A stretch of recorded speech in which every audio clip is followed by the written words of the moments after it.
Hi, everyone. This is Janelle Wong, and I am really happy to introduce you to our fourth session. Our fourth session has to do with looking at AAPI turnout. So we're talking about the margin of victory. Tom, can you hear me okay? Okay. I can. So AAPIs made history at the polls this year, and we're here to take a deeper dive into where and how much of an impact we made in this year's election outcome. We're really excited to have Tom Bonier here today.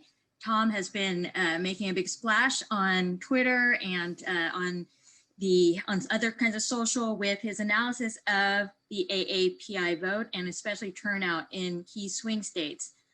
Tom Bonier is the CEO of Targetsmart and has over 2 decades of experience in democratic and progressive politics. Targetsmart provides data, products, and services to help campaigns understand their audiences, promote engagement, and get out the vote. And I'll just also add that Targetsmart also provides researchers with data so that we can also conduct our surveys. So today, Tom will take us on a deep dive into how and where AAPIs made an impact in the polls and go over some of the key findings that he has shared over over social media with some of us. So let me just start, Tom, with a question. News outlets have been, almost for the first time, really hyper interested in the Asian American vote and Asian American turnout, partly because I think of some of the data that you've shared. So they've noted that the AAPI population has gone from being quote unquote marginalized to the margin of victory. What are some of the highlights from this election? Yeah, thank you, Janelle, and thank you all for inviting me here. So the highlights, and for me, and I swear I'm not just saying this because of where I am, one of the highlights for me just in going through the election data was looking at the incredible turnout from AAPI voters. So I sort of obsessively focus on turnout data and voter registration data. And, this year, for those of us who analyze elections, was a little bit like a holiday happening in slow motion over a month because we had early voting going on for so long. And so we're getting that data in real time. And so what I look for is trends and signs of any sort of advantage from a partisan perspective or demographic perspective. And the first thing that jumped out at me was really, and this was from Texas, was because Texas was the state that was really surging in turnout overall more than any other state, earlier than any other state. They were the first state to surpass their total 2016 turnout just among early vote. So, and for background, in the early vote, we see who's voted. We don't know who they're voting for, but we see at an individual level who is voting. So we can look at this by demographic groups.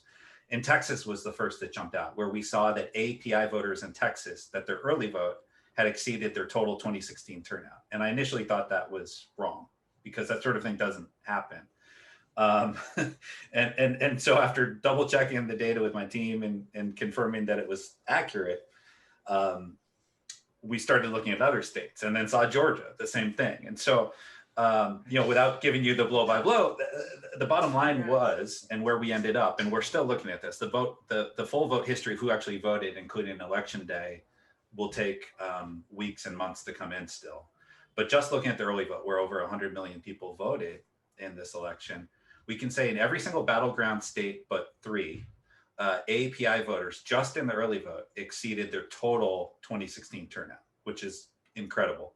In every single state, when you compare the surge in turnout from the 2016 total vote to the 2020 early vote, there was no demographic group that had a larger increase in turnout nationally and state by state than AAPI voters. And if I can, just really quickly in Georgia, because Georgia is obviously so important as a state that, that notoriously went red to blue by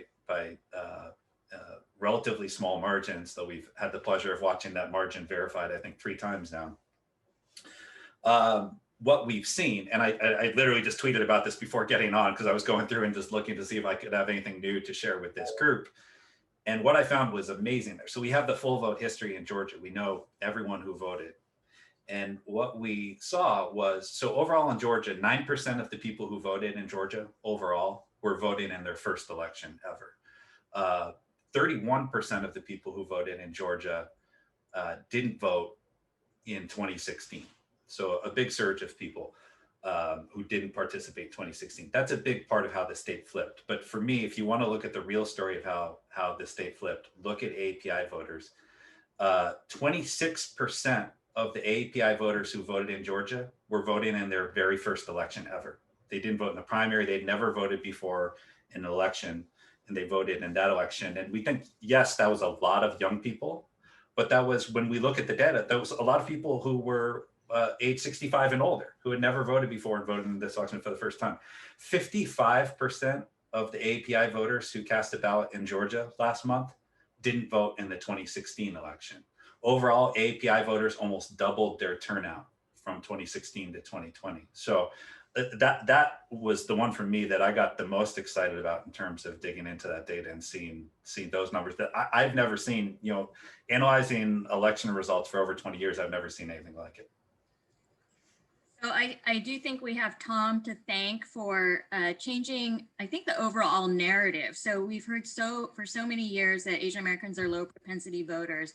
And now coupled in people's minds is the term surge and the term Asian American when it comes to voters. And so this is really exciting. And, you know, what do you see, where do you see Asian Americans? I think you've partly answered this question, but obviously Georgia, there's a lot of potential there. This is a state where you could see people starting to really pay attention to Asian Americans. I think we've seen some investments. Outside of Georgia, where do you see the potential influence, and in what way? Is it these kind of first-time voters, or do you see other kinds of trends that we should be paying attention to as organizers here? Yeah, thank you. I do. And I will say I'm very uncomfortable with the credit. I just, again, these numbers were too significant not to notice. The credit certainly goes to all the organizers who actually made this happen, and I'm deeply appreciative of that. But I would say, yeah, like you said, Georgia, most immediately in these runoff elections, AAPI voters are poised to make a difference. We're going to be looking at that data. We're already looking at, I mean, the early vote has started there. The vote by mail started. We have the first, I think, 11,000 ballots have been cast. I will say, and this is, you do not read too much into this, but among the 11,000 voters, we compared that to the vote by mail and found that AAPI voters are already surging in the vote by mail in Georgia. Again, that's 11,000 votes. So let's wait for the victory party there. But that was good to see. Texas, you know, even though the results I think were disappointing for many in Texas in terms of it not being perhaps as close as the poll suggested, it would be. When we look at the performance, especially of AAPI voters there, we see the opportunity. That's a state that's becoming younger and increasingly more diverse, and AAPI voters are a huge part of that. I think the other thing to keep an eye on, and that I'll be looking at going forward into 2021, 2022 and beyond, is to keep in mind that we're now in a redistricting cycle. So what that means is every state legislative district, every congressional district, and even down to the local level, these districts will be redrawn. And so in terms of the timing, I think there is a great opportunity for AAPI voters to claim a deserved seat at the table in these communities where they have a larger share of the population and now a much larger share of the electorate. And then I think you'll see in these legislative and local elections, hopefully this leading to more AAPI voters, candidates winning office. And that expands the table to many states. When you think of states like New Jersey and New York and California and Arizona, and obviously in the Pacific Northwest, but you know, really in terms of the growth numbers, the growth numbers are pretty astounding sort of across the board. So I think there'll be a lot of opportunities. Great, thank you so much. We do have some questions coming in, and you know, I think we can sort of transition a little bit to the relationship between your data, which is turnout data, which for many people, it's important to know that these turnout data don't include vote choice. They include registration, but they don't include vote choice. However, there is some of a relationship, because we also try to infer from other sources of data what the what that turnout translated into in terms of vote choice. So while the data that Tom has analyzed doesn't include vote choice, we are also trying to think about what it means in light of the various polls that are out there right now. So we've seen polls that show anywhere from 60% to 70% of Asian American voters voted for Biden, and about 35 and up voted for Trump. And so what, in your view, what is the meaning in terms of actual vote choice? How should those on this call think about your analysis in relationship to different polling sources? Yeah, no, that's a great question and an important clarification. So thank you for that. Yeah, we see who voted, we don't see how they voted. And so, a lot of times from a demographic analysis, we can look at, people will look at geographic analysis, they'll look at precincts that have higher concentrations of different groups, and we can draw conclusions from that. With API voters, there's some opportunities to do that, but you don't have nearly as many homogeneous precincts as we have with some other groups. So the polling is really essential. And I'm glad you touched on that, because, one of the challenges we have is, like, when you look at the exit polls, which we all rely on, and I'm not the biggest fan of the exit polls. And if you do follow me on Twitter, you'll probably see at least once a week where I start ranting about exit polls, even though I quote them and cite them all the time too. They have a great value, but also great flaws. But one of the issues is when you look at the two different national exit poll sources from 2020 and before, oftentimes they just lump API voters into an other category. And so we don't have the opportunity. It's why I'm so grateful that there were investments this cycle in some surveys, especially around the election, to have larger sample sizes. So we actually could have some of those numbers that you referred to that showed that support numbers, depending on the community, were generally between 60 and 70%. So there's reason to believe at this point that not only did we see massive increases in AAPI turnout, that we actually also saw increases in AAPI support for Democratic candidates. And also the API vote got younger. It's a younger community in general, but also, got younger in terms of the median. That said, my pitch for folks, and this is not a pitch for myself, but for those out there who are doing this work, to invest more in more of that research, and to make sure that when campaigns are polling, especially in light of some of the issues we had with polling and we experienced this year, is to make sure that we have oversamples and we have larger statistically significant subgroups of key groups, including and especially in this context, AAPI voters. So we have a better sense not only of how the candidates are performing, but also just a better sense of what sort of messages are resonating, so that the targeting can be more effective and more efficient, and therefore the campaign communication can be more relevant. Because in the end, that's how we're going to see higher engagement, is when campaigns are actually speaking to the concerns of these communities, and again, especially the API community. And I will say, though I can't talk about the specifics of the work, we are doing some work in Georgia around the runoff where we were able to do large sample research like that. And I'll tell you, I mean, the results are just incredibly helpful, incredibly useful, and will be helpful in driving communication. Yeah, thank you so much, Tom. So many of you are also looking at the polls, and I'll just briefly summarize some of the strengths and weaknesses of the various polls. So the major national election polls, the Edison National Election Pool, that is the main media exit poll. That poll is good for looking at the overall population, but for Asian Americans in particular, that poll was not done in language, and it had about 600 Asian Americans. And so you can't break out the groups, and it wasn't weighted within the Asian American population. It is weighted, obviously, to match the final vote returns.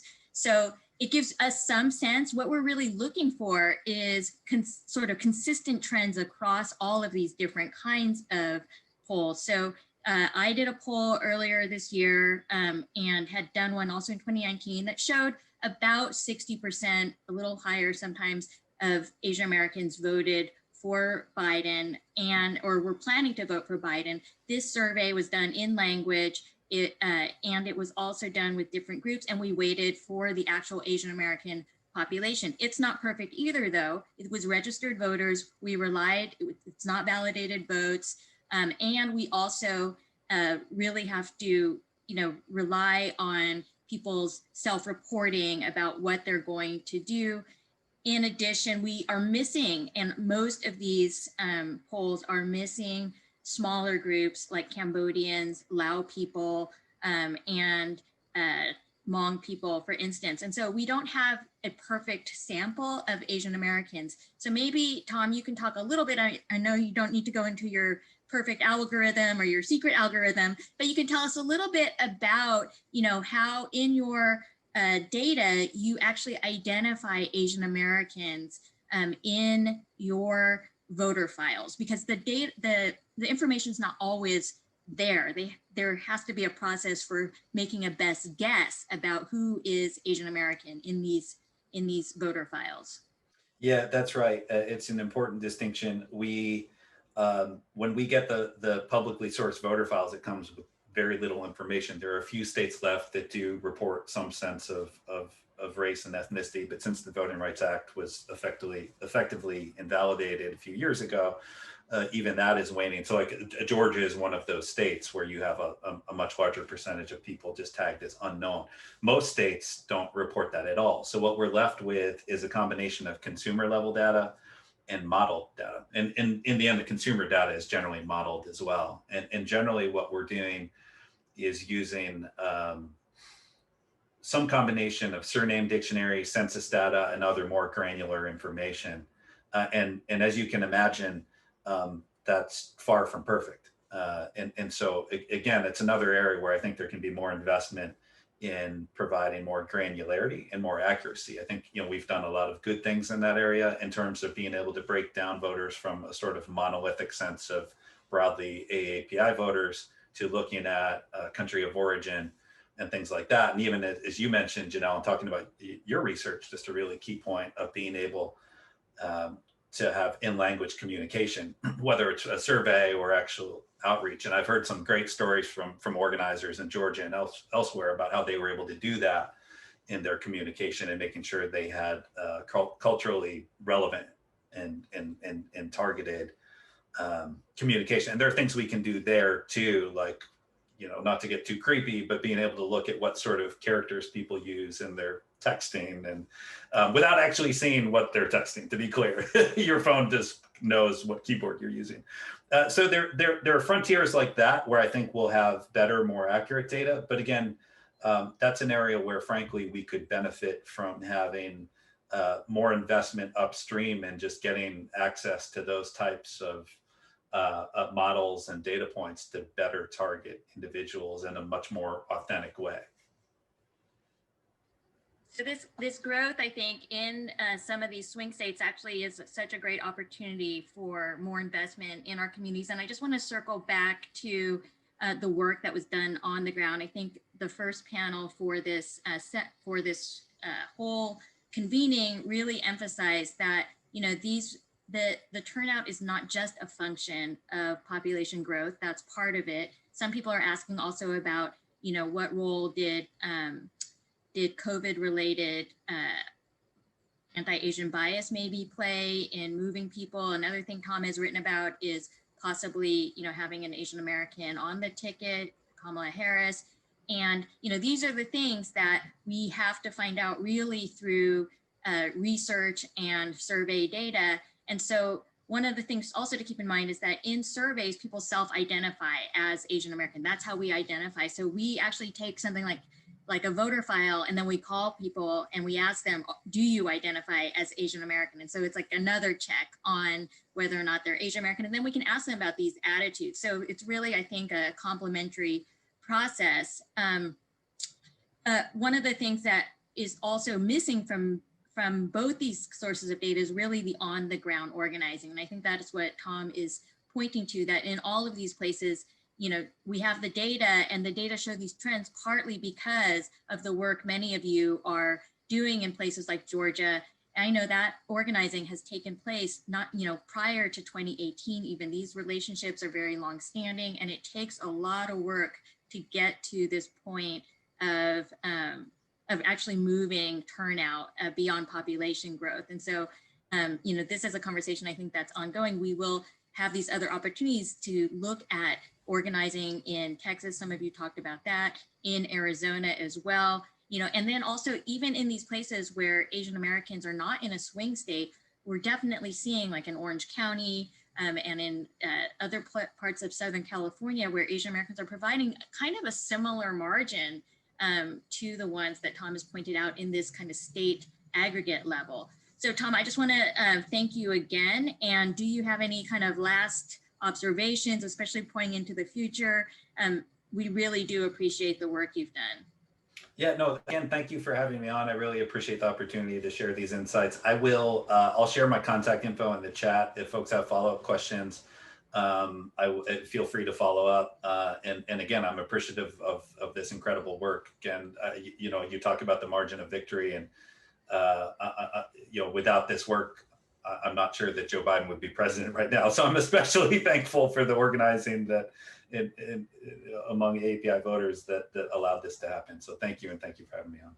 Well, people are super excited about everything that you're writing about, and the attention you pay to the Asian American population. And you can see from the chat, it's like totally on fire with excitement over what you've produced. And we really are grateful. Thank you so much, Tom. Thank you. All right, I'm going to turn it over to the next panel. Thank you, Janelle. Thank you, Tom. And I just want to lift up and congratulate Tom once again. And I really have to say that if it, and Janelle, you've already said it, but I think I just want to say it again. Frankly, if it wasn't for Tom, we would not have the narrative post-election that we did. And that sort of thing has been absolutely instrumental for our community to not have left this election with exit poll data and exit poll data alone, and so to kind of provide a little bit more complete picture of some of the sort of shining moments of this last election were so very important. So Tom, I know you turned your video off, but thank you again so much for the great work that you've done. And you won't be hearing the last from us. I think you've made new best friends of the 23 million strong API community, and you're going to be invited to a lot of dinners in our homes once we get rid of COVID. So thank you again.